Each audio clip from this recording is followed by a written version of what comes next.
देख, लगता है विदेश मंत्रालय को भी मेरे मन की बात पता चल गई है। क्या हुआ?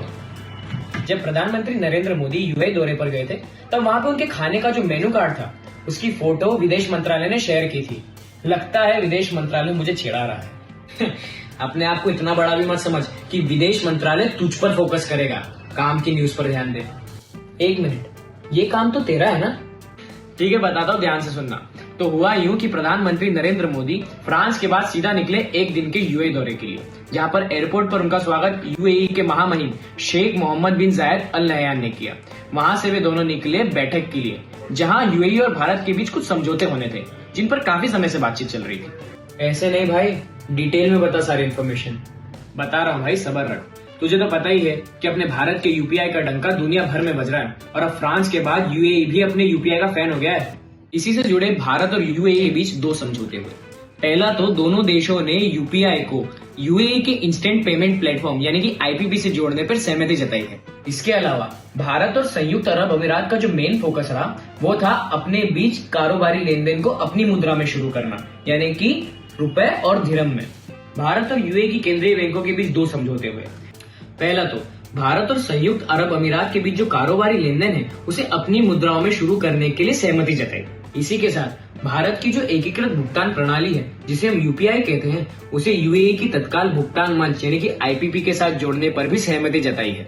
प्रधानमंत्री नरेंद्र मोदी और यूएई के शेख मोहम्मद बिन जायद अल नहयान के बीच हुई बातचीतों में इन दोनों ही मुद्दों पर सहमति जताई गई। बैठक खत्म होने के बाद मोदी जी ने कहा कि भारत और यूएई के बीच जो व्यापार है, वो पिछले साल मई में व्यापक आर्थिक भागीदारी समझौता लागू होने के बाद 20% बढ़ चुका है। इस समझौते से दोनों देश की करेंसीज को कैसे फायदा होगा?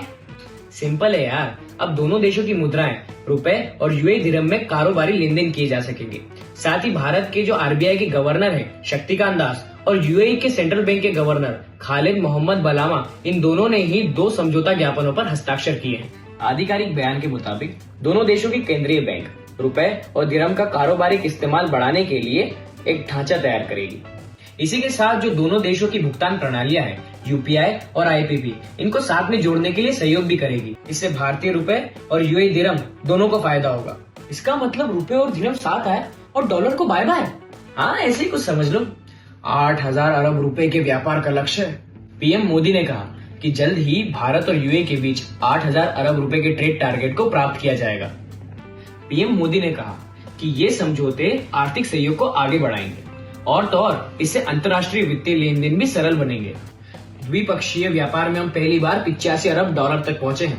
जल्दी हम 100 अरब डॉलर के टारगेट को भी पूरा कर लेंगे, और अगर हमने ठान लिया तो G20 शिखर सम्मेलन से पहले ये टारगेट पूरा कर सकते हैं। मोदी जी का कोई भाषण या बयान?